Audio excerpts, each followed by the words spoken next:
سلام رفقا، به رفیقکست خیلی خیلی خوش اومدید. من محمد شکیب هستم، به همراه آقا ولی میزبان‌های شما هستیم. خیلی خوشحالم که توی یه اپیزود جدید در خدمت شما هستیم. آقا ولی سلام علیکم، حال شما چطوره؟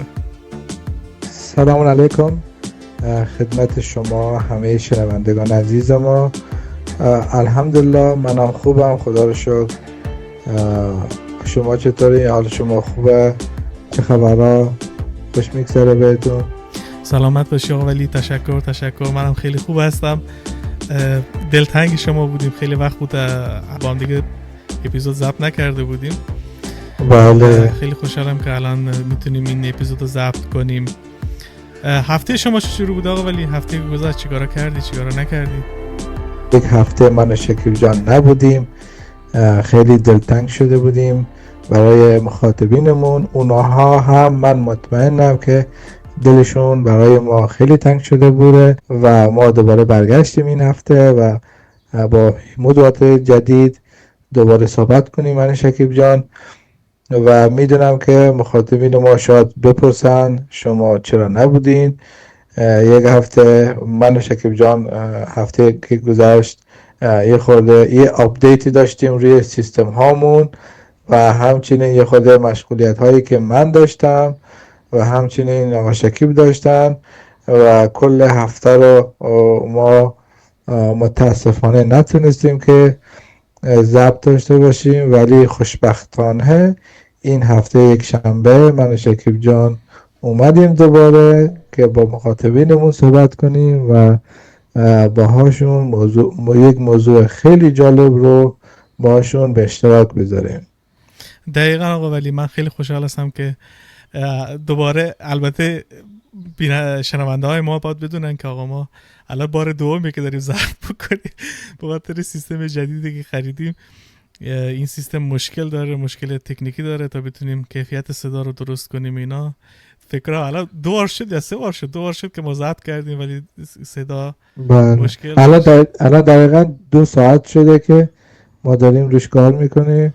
آره. و تا این مشکل رفع شد و خدا رو شکر که حل شد و الان دیگه ضبطمون شروع شده. امیدواریم که این دفعه انشالله مشکلی پیش نیاد واسمون. امیدوارم که این دفعه بتونیم صدای خوبی رو داشته باشیم. خب آقا ولی این هفته که گذشت برای من یک اتفاق افتاد. اگه فهمیدی چه اتفاقیه من به شما جایزه میدم، حدس بزن. خب حدس زدن اتفاقاتی که تو خارج هست خیلی مشکله و امیدوارم که اتفاقی خوبی برات افتاده باشه اما انتظار هر اتفاقی رو دارم و خیلی مشکل حدس بزنم اما خوشحال میشم که خودت بگی. آقا ولی دلیل خنده های من اینه که ما میگم الان دفعه دومی که داریم اینو ضبط بکنیم. آقا ولی من یه سیم کارت خریده بودم.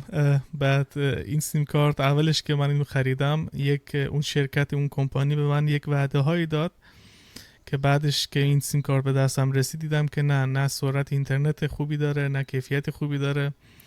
و جالبه که شنوندگان ما بدونن که توی آلمان یک قانونی هست که شما حمایت از مشتریان، شما تا 2 هفته هر جنسی رو که خریدی میتونی حتی بدون علت تو این 2 هفته دوباره پس بدی و اون پول خودتو پس بگیری. و من این کاری که کردم این بود که این جنس رو که گرفتم دیدم که تو این 2 هفته کیفیت خیلی خیلی بدی داشت و تونستم اینو دوباره پس بدم و اون هزینه‌ای که کرده بودم رو دوباره پس بگیرم.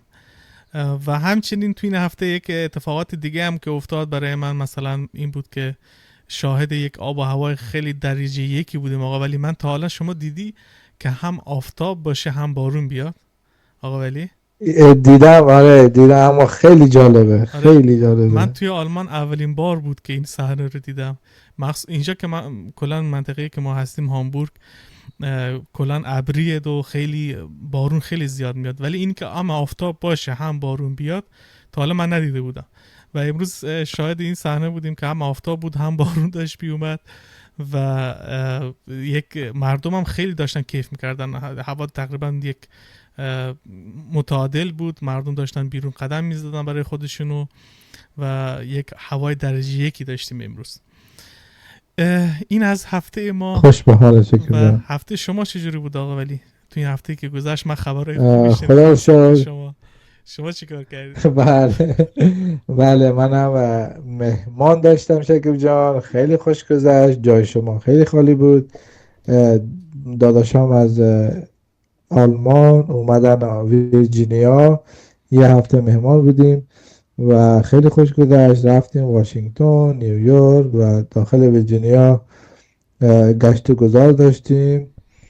خیلی بهمون خوش گذشت. امیدوارم که شما هم تشریف بیاری یه روزی، انشالله. شما رو ببرم بگردونم. به قول تو ایران میگن دور دور، نه یه دور دور دور. دور بریم، دور دور بریم این طرف اون طرف. خدا رو شد خیلی خوش گذشت. و یه مسئله که الان شما گفتی، اه، یه همین اتفاقی که واسه شما افتاد واسه من هم افتاد. خب من 2 تا قرص دیابت سفارش دادم که داداشا با خودشون ببرن و از اونجا پست کنن واسه فامیلمون تو ایران. من قرصا رو 1 هفته قبل از اینکه اونا بیان سفارش دادم. خب مهم. شرکت یو پی اس تو اپش من دیدم که آمازون، تو اپ آمازونه، اما شرکت یو پی اس میاره در خونه. آورده بود گذاشته در خونه، تو اپ نوشته که من آوردم در خونه گذاشتم رفتم. اما در خونه ما هیچی نبود، تو صندوق پستی چیزی نبود، عجب. در خونه های همسایه هام چیزی نبود.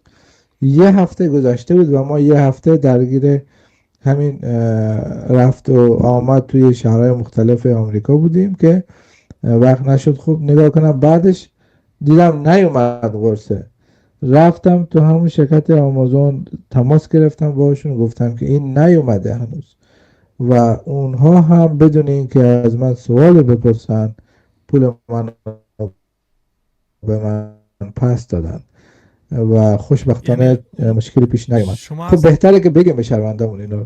شما از آمازون سفارش داده بودی؟ بله، من از آمازون سفارش دادم. همونطوری که شهروندان میدونن تو آمازون شرکت های مختلفی میان تجارت میکنن، بیزنس دارن و بعضی شرکت ها وسایلی رو که شما میخواین براتون میفرستن. بعضی هاشون من نمیدونم چیکار میکنن، محصولات تو شما سفارش میدی نمیاد در خونه و این مشکلات هست متاسفانه. و این نکته هم که بگم به هموطنانمون هر جای دنیا که هستن اینه که توی آمریکا، حالا آلمان هم شاید اینجوری باشه، شرکت های مختلف تو یه جوری سرمون رو کلاه میذارن که اصلا متوجه نمیشیم، طبق قانون سرتو کلاه میذارن. یا یه جوری همین که شما گفتی الان یه کاری کردن که شما سیم کارت خریدی کیفیتش پایین، اما شما کیفیت بالا میخواستی. و ما باید بگیم که درست آمریکا کشور قدرتمند و ثروتمندی است، همینطور آلمان، و اما کلاهبرداری های پیچیده هم توش انجام میشه که هموطنان ما وقتی میان اینجا باید خیلی خیلی حواسشون جمع باشه.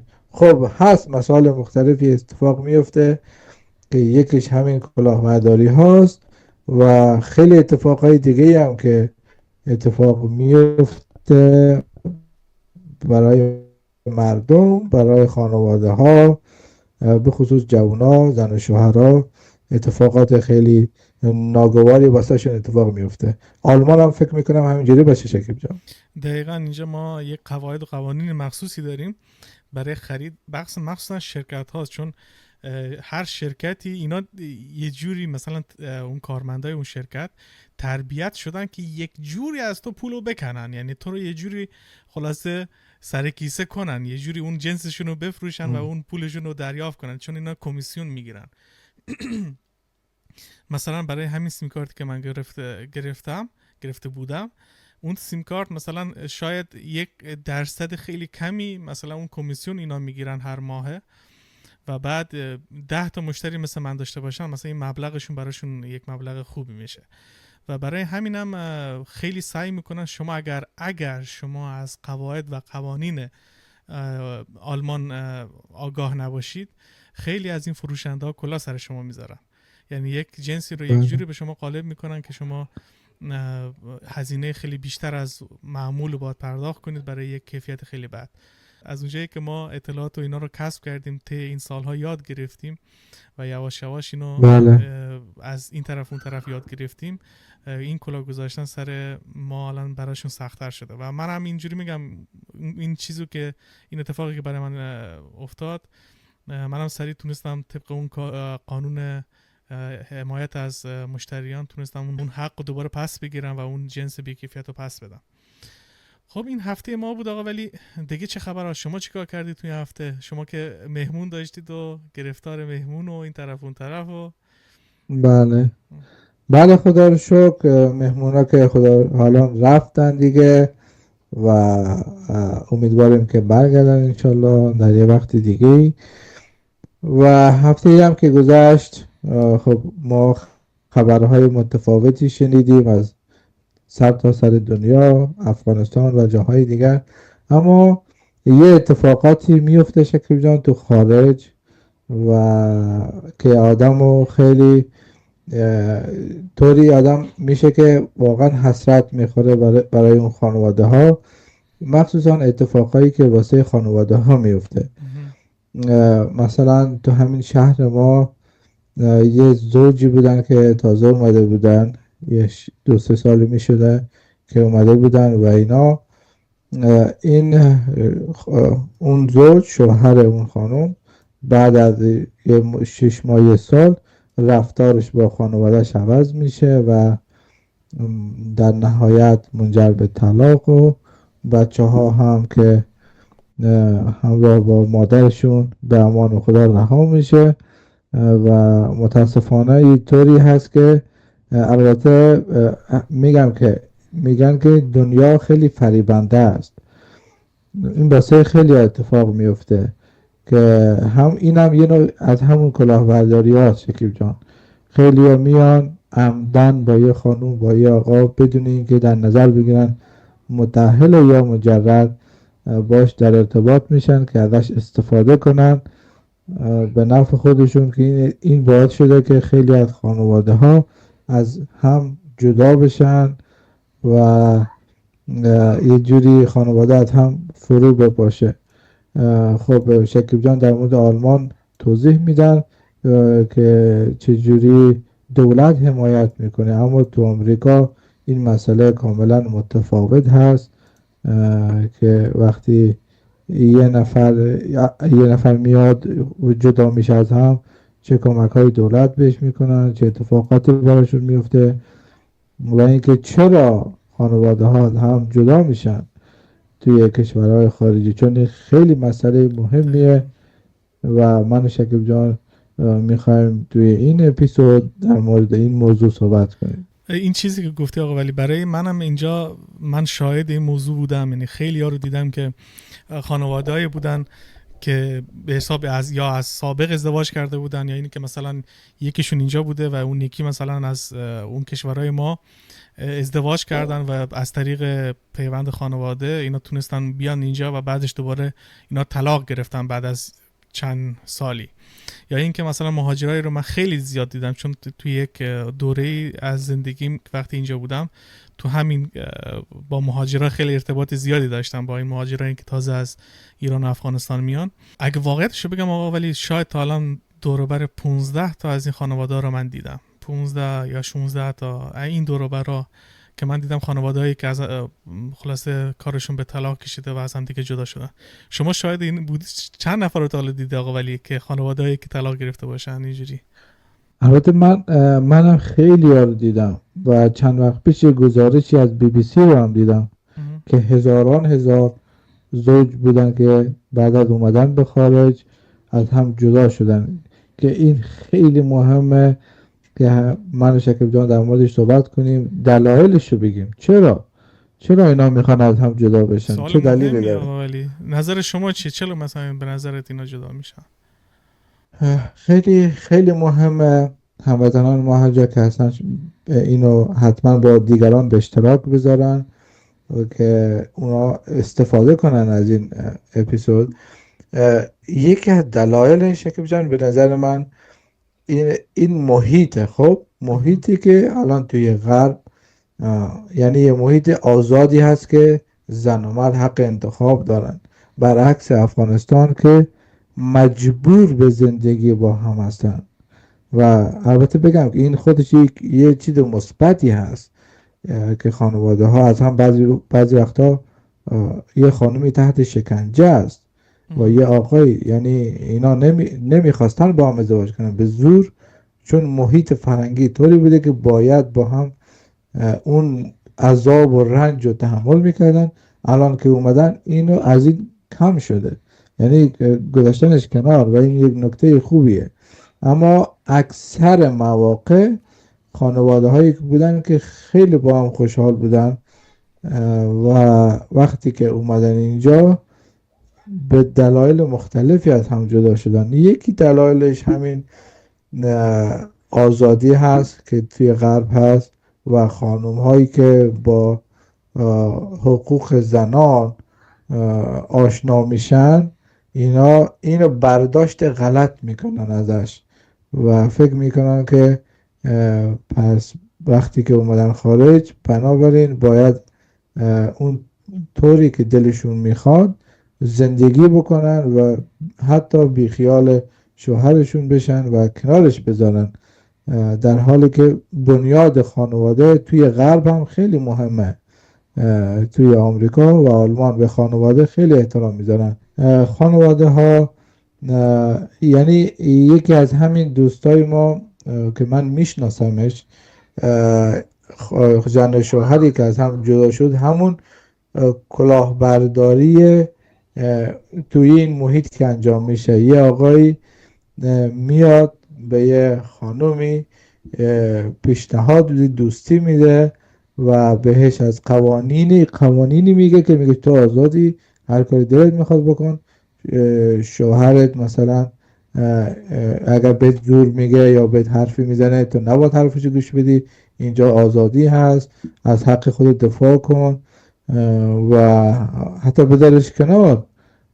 این چون داره فریبش میده و این روی افکار اون خانم تاثیر میذاره.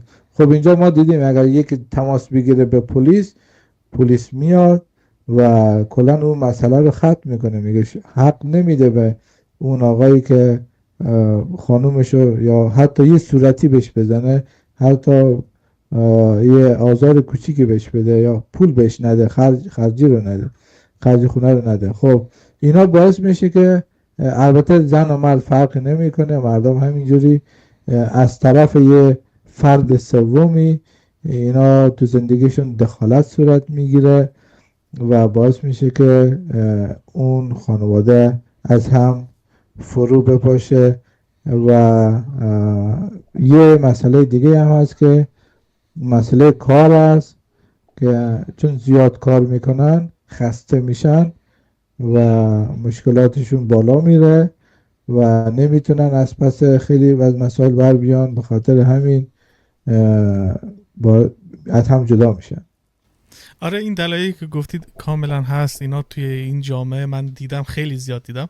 ولی من اصلی ترین دلیلش آقا، ولی فکر کنم از نظر من اینه که آقا از ابتدا اشتباه بوده. یعنی خیلی از ازدواج ها از همون ابتدا دو تا آدم کاملا متفاوت قبل از اینکه شناختی از هم دیگه داشته باشن و به شکل سنتی ازدواج کردن و وقتی که اینا میان توی اروپا نگاه میکنن که بله تو این آزادی یا تو این جایی که حق زن و مرد الان نگیم کاملا ولی یه قسمت خیلی زیاد برابر هست، تو این آزادی اینا آدمایی هستن که نگاه میکنن واقعا هدفاشون، طرز فکرشون، شخصیتشون کاملا متفاوته و به هم دیگه نمیخورن و آدمهای مناسب هم دیگه نیستن و تصمیم میگیرن جدا بشن.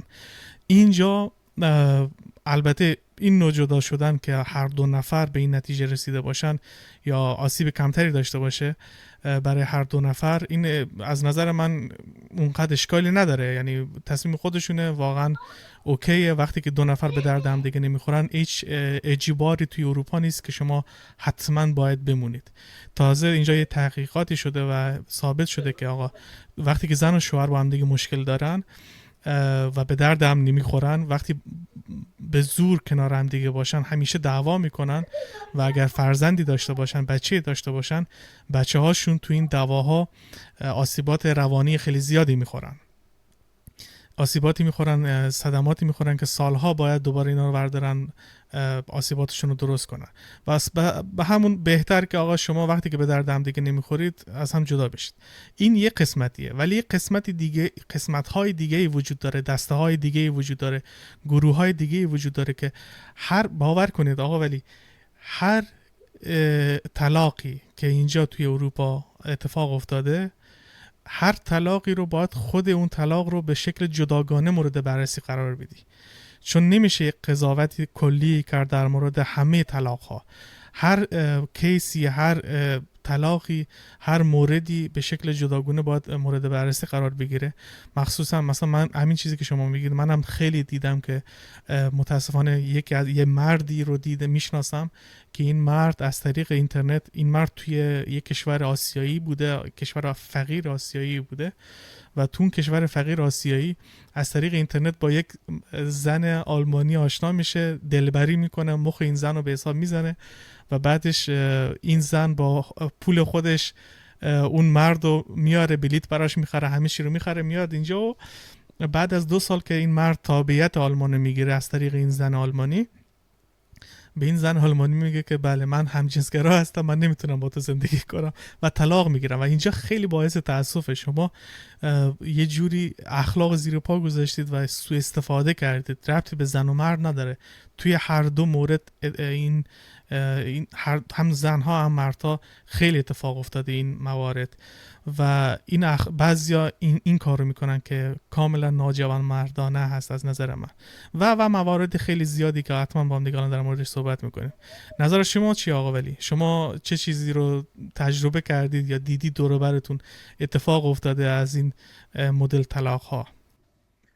من یه مسئله رو دیدم که خیلی تو آمریکا رایج هست و فکر میکنم یک از دلایل اصلی جدا شدن بعضی از خانواده باشه اینه که اینجا تو آمریکا زن و شوهر باید برن سر کار، یعنی مجبورن برن سر کار کنن و محیط کار هم زنونه مردونه نداره، همه باید کار بکنن.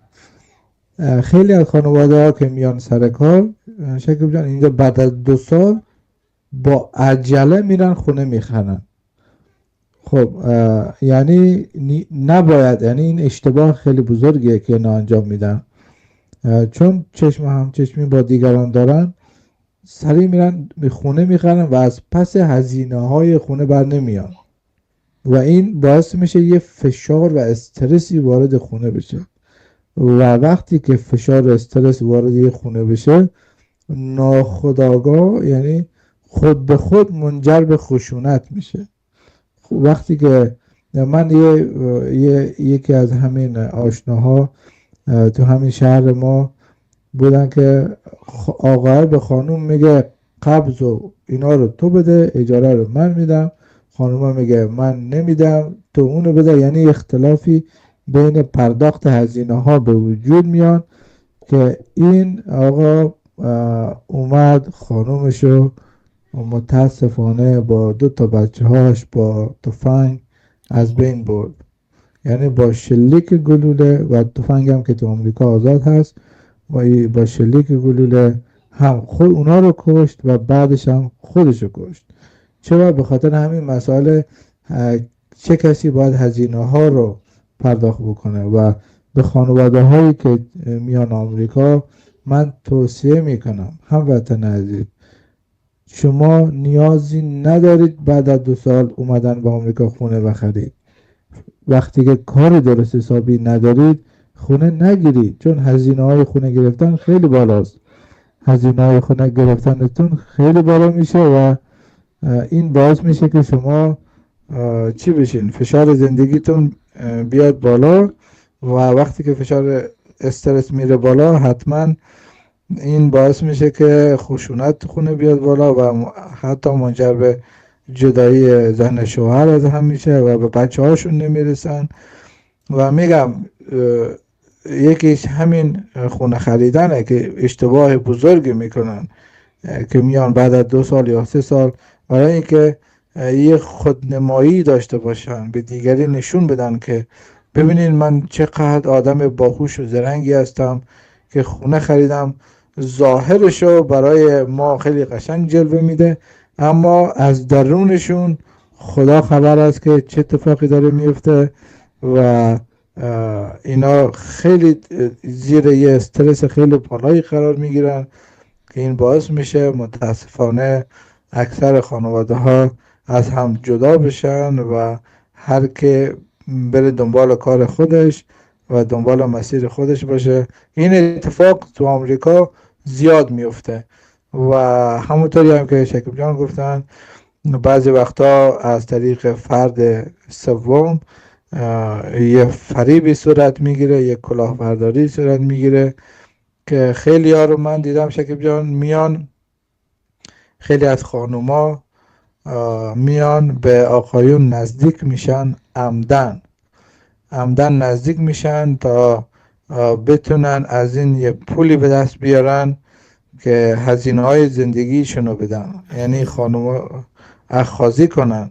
و این باعث شده که خیلی از آقایون تو دامشون بیفتن و همین باعث شده که خودشون یعنی بنیاد خانواده رو از بین برده. خب خیلی از آقایون هم باید حواسشون رو جمع کنن، خانوما هم همینطور خیلی باید هوشیار باشن که تو این دام ها نیفتن، که اگر بیفتن خدای نخواسته بنیاد خانوادهشون از بین میره. و من و شکیب جان امیدواریم که اطلاعات خوبی رو در این زمینه به هموطنانمون بدیم که اونا انشالله استفاده کنن و امیدواریم که به دردشون بخوره، مفید باشه. و دلایل خیلی جالب دیگه هم هست شکیب جان که خانواده ها از هم جدا میشن.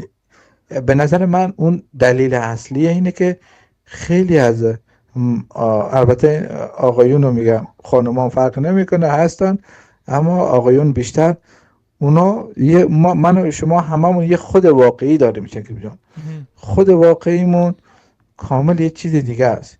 ما میبینیم که یه فردی توی افغانستان هست خیلی مؤمن و دیندار و همیشه مرتب و منظم و پایبند به زندگی، اینجا که میاد همون لحظه 360 درجه تغییر پیدا میکنه. میبینیم که هم شراب میخوره، هم الکل میخوره و هم توی بارها، و البته بارها این همون جایی که چی هستن مشروبات میفروشن و استریپ کلاب میگن و جاهای دیگه میرن و کلان یه چهره جدید ما ازشون میبینیم. خب این خود واقعیش بوده که نتونسته توی کشور خودش نشون بده و الان اومده خود واقعیش نمایان شده و زندگیش از بین رفته و فکر میکنم تو آلمان هم همینجوری باشه شکیب جان.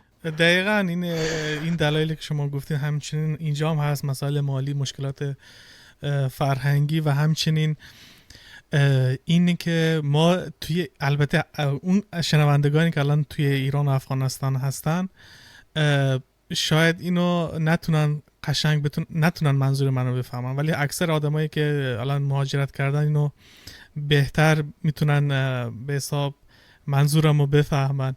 اونم اینه که شما وقتی که مهاجرت میکنید توی ایران همه یک ظاهری رو حفظ میکنن.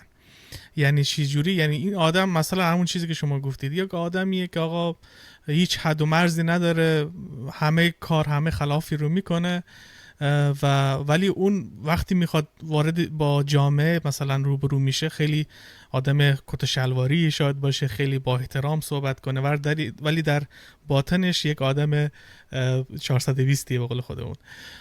ولی توی اروپا چون یک فضایی هست که ما توی یک خیابون مسجد داریم، توی خیابون همون خیابون هم کلیسا هست هم کنیسه هست، هر کسی راه خودشو میره. تو این شهر آزادی هست، یک کسی مشروب میخواد بخوره هیچ کی جلوشو نمیتونه بگیره، آقا برید مشروب میخوای بخوری برو بخور، میخوای مسجد بری نماز بخونی آدمی هستی که اصلا دور و بر مشروب مثلا پیدات نمیشه و فقط میخوای نماز بخونی، عبادت کنی، خب مسجد هست برو مسجد برو نمازتو بخون و عبادتتو بکن. اون خود واقعی خودتو اینجا میتونی آشکار کنی. و یکی از زمینه‌های اینه که طلاق خیلی زیاده اینه که توی ایران و افغانستان، تو اون کشورها، به خاطر اینی که اون ظاهرداری، البته اون زمانی که ما اونجا بودیم، الان شاید عوض شده باشه، اون زمان اون ظاهرداری رو مردم داشتن و به خاطر همین اون خود واقعیشون رو نشون نمیدادن و این باعث میشد که وقتی که اینجا میان خود واقعیش رو نشون میده. مثلا اون زن یا اون مردی که نگاه میکنه او همسر من اصلا یه آدم دیگه ای بوده، من فکر میکردم این یه کسی دیگه است ولی اون آدمی که من فکر میکردم نیست و اینجا مثلا تصمیم میگیرن که از هم دیگه جدا بشن. خب حق دارن، اگر هر کسی جایی نباشه وقتی اینجور در اینجور شرایط گیر میکنه باید جدا بشه. البته ما که مشاور خانواده نیستیم، هر کسی اگر توی این زمینه مشکل وجود داره براشون، حتما ما توصیه میکنیم برید با یک مشاور خانواده صحبت کنید، اختلافاتتون اونجا حل کنید و اونجا بهتون راهنمایی درست میکنن. و این یکی از مسائل دیگه است. مسئله دوم آقا، ولی از نظر من به خاطر چی توی مهاجرات طلاق به حساب مهاجری که تازه اومدن طلاق زیاده، اینه که بدون شناخت ازدواج میکنن. زن و مرد توی اون قسمتایی که ما توی ایران بودیم، البته میگم فرق داره هر استانی هر شهرستانی، توی افغانستان همچنین ازدواج ها اکثرا سنتیه.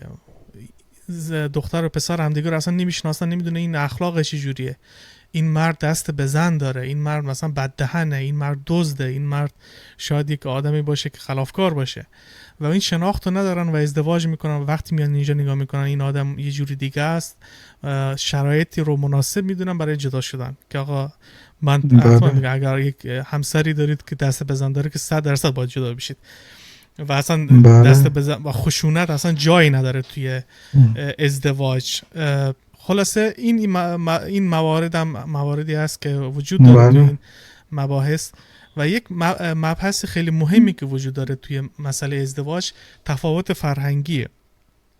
من خیلی ها رو میشناسم که آقا میان این طرف زن یا مرد فرقی نداره و فکر میکنن میتونن ادغام بشن، فکر میکنن که میتونن فرهنگ کشور میزبان رو قبول کنن و میرن توی رابطه با یک فردی که مثلا از این کشور میزبان یا ما به اصطلاح میگیم خارجی، البته اینجا خودمون خارجی حساب میشیم، و با یک فردی که یک فرهنگ دیگه داره وارد ازدواج میشن و بعدش توی ازدواج توقع دارن که اون فرد با فرهنگ خود اون مهاجر رفتار کنه یا بچه هاشون رو بزرگ کنه و این یه جور بدفهمی یا اختلافی به وجود میاره بین دو نفر که اونم باعث طلاق میشه. البته اینو باید بگم که اکثر آدمایی که توی این ازدواج هایی که با فرهنگ های متفاوت هستن اینا به مرحله طلاق نمیرسن. اینا خیلی ها رو من میشناسم که تا آخر عمرشون هم زندگی عاشقانه دارن، با هم هستن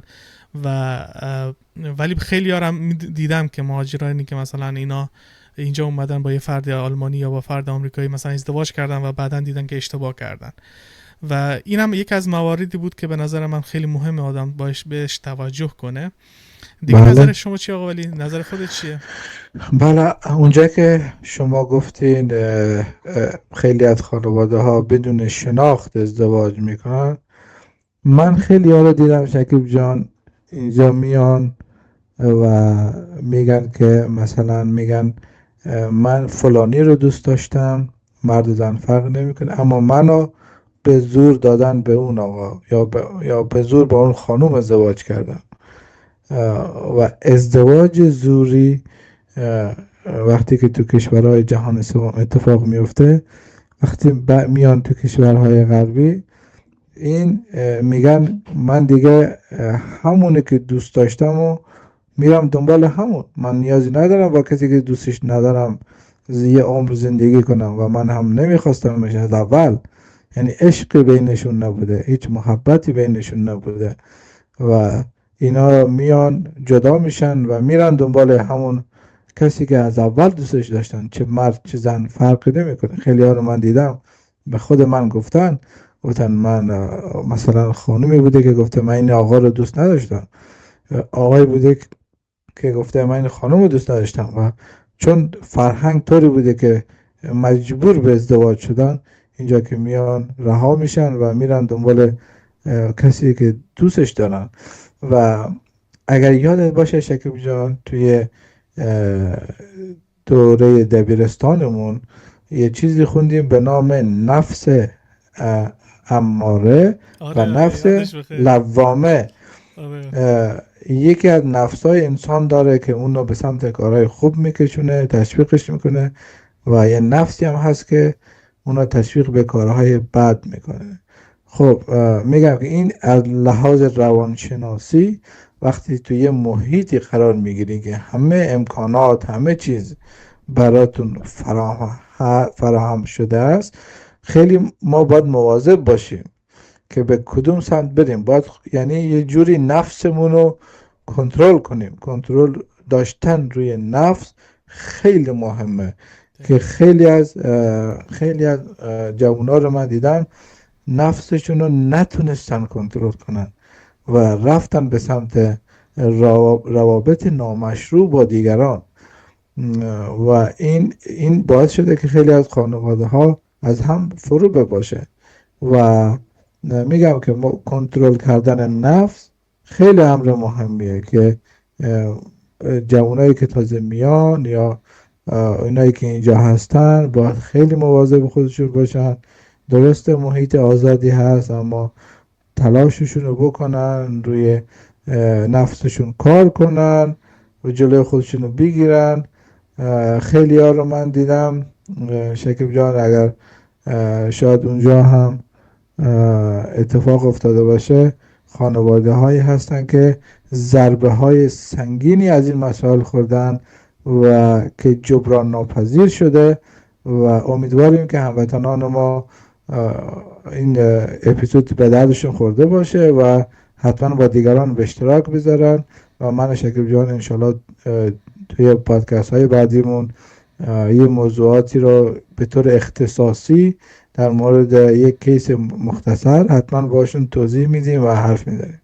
دقیقاً آقا ولی من هم همینو بگم که توی آلمان مثلا شاید بعضی از شنوندگان ما مثلا این قضاوت رو بکنن که مثلا این تفاوت فرهنگ ارتباط بین دختر و پسر قبل از ازدواج توی آلمان که 100% اینجوریه. تو فرهنگ آلمانی دختر و پسر قبل از اینکه ازدواج کنن اینا با هم دیگه ماها و سالها هم دیگه رو میشناسن، رفت آمد دارن و بعد از اینکه مطمئن شدن به درد هم دیگه میخورن ازدواج میکنن. و تو فرهنگ مسلمان هایی که توی آلمان هستن هم یه فرهنگ وجود داره. اینجا مثلا دختر و پسر که میخوان ازدواج کنن، اینا وقتی خانواده ها اینا رو با هم دیگه معرفی میکنن یا خودشون با هم دیگه مثلا هم دیگه رو با هم دیگه آشنا میشن، اینا قبل از ازدواج با هم دیگه تلفنی یا میرن رستوران یا میرن کافه یا میرن سینما یا هر جایی، مثلا این پارکی جایی، خلاصه هم دیگه رو میشناسن، یواش یواش با هم دیگه بیشتر صحبت میکنن، اخلاق هم دیگه رو میشناسن و وقتی که دیدن که بله فرد مناسبی هست برای ازدواج، خانواده رو در جریان قرار میدن و اونا خواستگاری میکنن و ازدواج میگیرن و مراسم ازدواجشون.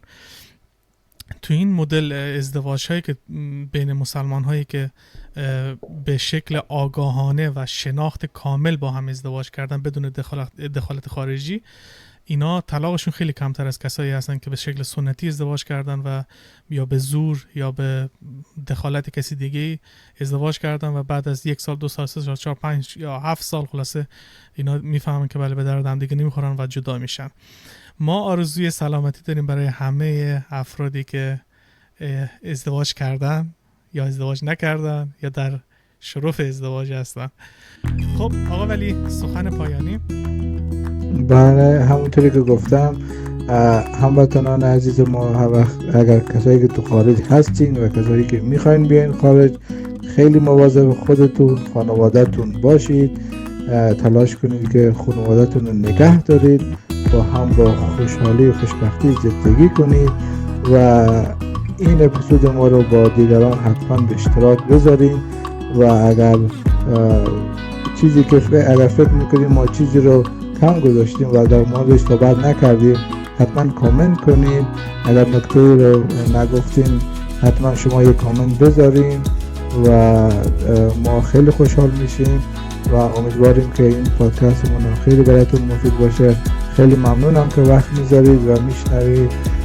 همیشه موفق و شاد باشید. منم تشکر میکنم از تمام شنوندگان عزیزمون که وقتشون گذاشتن و ما رو شنیدن. براتون آرزوی سلامتی و موفقیت دارم. تا قسمت بعدی و هفته آینده، خدا نگهدار. خداحافظ.